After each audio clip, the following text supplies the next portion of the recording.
Custom He's built Canadians around new exhaust for the V-Rod. Check these on the Muscle.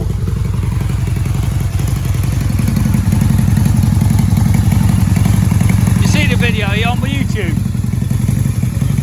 No, it's two of you on YouTube. Yeah.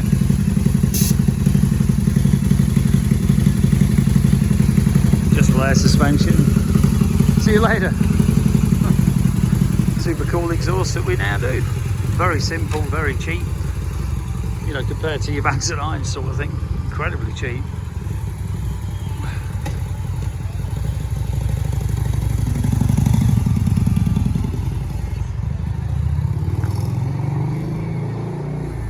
Well, it's not as loud as I thought, is it? I think it'd be a lot more. He don't give it much stick, does he? More sensible, ain't he?